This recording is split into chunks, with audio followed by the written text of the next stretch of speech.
Hello guys, welcome to अनोखे सुखन। आज मैं जॉन एलिया साहब की बहुत ही मशहूर नज़्म सज़ा लाइन बाय लाइन हिंदी में एक्सप्लेन करने वाला हूँ, जितना मैंने अब तक समझा है। तो शुरू करते हैं। ये नज़्म जॉन साहब के असल ज़िंदगी की कहानी है। दरअसल एक इंटरव्यू में जॉन साहब बताते हैं कि एक बार वो अपने भाई की बेटी की शादी में गए हुए थे। वहाँ वो दूल्हे के साथ स्टेज पे बैठे हुए थे, जो कि उनका दोस्त ही था। दोनों साथ में बैठे हुए थे। औरत मर्द दोनों उनको देख रहे थे।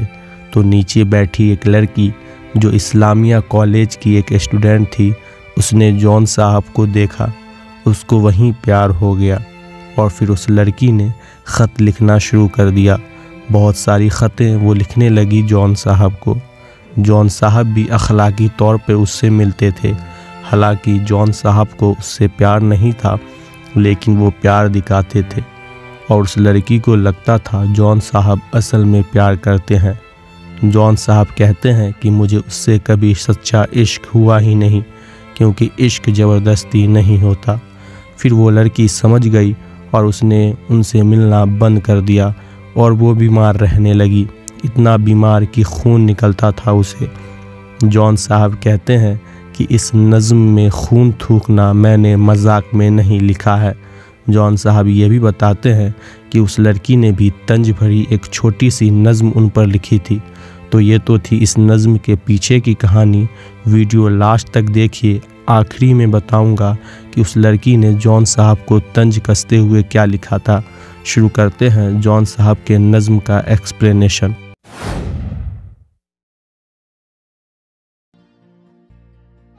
हर बार मेरे सामने आती रही हो तुम, हर बार तुमसे मिलके बिछड़ता रहा हूँ मैं। जॉन साहब कहते हैं कि मैं जितनी बार तुमसे मिला हूँ, उतनी बार ऐसा लगा है कि मैं तुमसे बिछड़ रहा हूँ, क्योंकि मुझे पता था कभी न कभी तुम्हें पता लग जाएगा कि मुझे तुमसे मोहब्बत नहीं और तुम जुदा हो जाओगी। इसी डर के वजह से हर बार मिलने पर लगता था कि मैं तुमसे बिछड़ने वाला हूँ। तुम कौन हो ये खुद भी नहीं जानती हो तुम, मैं कौन हूँ ये खुद भी नहीं जानता हूँ मैं। तुम मुझको जानकर ही पड़ी हो अज़ाब में, और इस तरह खुद अपनी सज़ा बन गया हूँ मैं। हम दोनों को खुद नहीं पता कि हम दोनों कौन हैं, एक दूसरे के कौन हैं। लेकिन हाँ, जब से तुमने मुझे जाना है, तुम दुख कष्ट में पड़ गई हो। तुमने जब से मुझे जाना है कि मैं तुम्हें मोहब्बत नहीं करता, तुम बीमार रहने लगी हो और मुझे तुम्हारे जज्बातों के साथ खेलने का इतना अफसोस है कि मुझे ये एक बोझ लगने लगा है, जिसे मुझे ज़िंदगी भर ढोना है, और इस तरह मैं खुद की सज़ा बन गया हूँ। तुम जिस ज़मीन पर हो मैं उसका खुदा नहीं, बस सरबसर अज़ियत व आज़ार ही रहो। बेजार हो गई हो बहुत ज़िंदगी से तुम, जब बस में कुछ नहीं है तो बेजार ही रहो। तुमको यहाँ के साया व परतब से क्या गरज, तुम अपने हक़ में बीच की दीवार ही रहो। जॉन साहब उस लड़की से कहते हैं कि जिस ज़मीन पर हम रहते हैं तुम रहती हो, वहाँ का मैं खुदा नहीं जो तुम्हें ठीक कर दूँ। इसलिए अब पूरी तरह से तुम्हें कष्ट में रहना होगा, पीड़ित रहना होगा। अगर ज़िंदगी से परेशान हो गई हो और कुछ कर नहीं सकती तो ठीक है, फिर परेशान ही रहो। और तुम यहाँ किसी चीज़ से मतलब नहीं रखो, ना साया से ना परछाई से। बस तुम्हें जो मिलना चाहिए, जो तुम्हारा हक़ है, वो नहीं ले पाती। लगता है जैसे अपने और हक़ के बीच में तुम दीवार बन के खड़ी हो। मैं इब्तिदाए इश्क से बेमेहर ही रहा, तुम इंतहाए इश्क का मेयार ही रहो। तुम खून थूकती हो ये सुनकर खुशी हुई, इस रंग इस अदा में भी पुरकार ही रहो। मैं प्यार की शुरुआत से दूर रहा, कभी शुरू ही नहीं होने दिया। तो ख़त्म करने की बात ही नहीं है, लेकिन तुमने शुरू किया मुझसे प्यार तो ख़त्म भी तुम ही कर दो।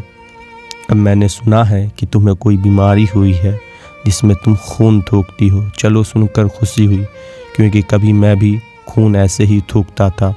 अब ऐसे ही खून थूको और इस हालात में भी पहले जैसा अदा रखो। मैंने ये कब कहा था मोहब्बत में है नजात, मैंने ये कब कहा था वफादार ही रहो। अपनी मताए नाज लुटा कर मेरे लिए बाज़ारे इल्तिफ़ात में नादार ही रहो। मैंने कभी तुमसे ये वादा नहीं किया कि अगर मेरे से प्यार करोगी तो तुम्हें चैन मिलेगा, सुकून मिलेगा, वफ़ाई मिलेगी। ना ही मैंने तुम्हें कहा कि तुम मेरे लिए वफ़ादार रहो, सिर्फ मुझसे इश्क करो। अब जब तुमने मुझ पे इतना करम किया है, मुझ पे इतना दया दिखाया है तो ठीक है, लेकिन अब तुम पे दया दिखाने वाला कोई नहीं। मैं भी अब तुम्हारे लिए इतना नहीं सोच सकता जितना तुमने मेरे बारे में सोचा है। जब मैं तुम्हें नशाते मोहब्बत न दे सका, गम में कभी सुकूने रिफ़ाक़त न दे सका, जब मेरे सारे चरागे तमन्ना हवा के हैं, जब मेरे सारे ख्वाब किसी बेवफा के हैं, फिर मुझको चाहने का तुम्हें कोई हक नहीं, तन्हा कराने का तुम्हें कोई हक नहीं। मैंने तुमसे कभी सच्चा प्यार नहीं किया, न कभी इस सच्चे प्यार का वादा किया। मेरे सारे सपने, सारी ख्वाहिश ऐसी है जैसे नामुमकिन हो, कभी पूरी नहीं होने वाला। और इसमें से एक है जिसको मैं चाहता हूँ, जिससे मैं प्यार करता हूँ और उसका प्यार कभी नहीं पा सकता।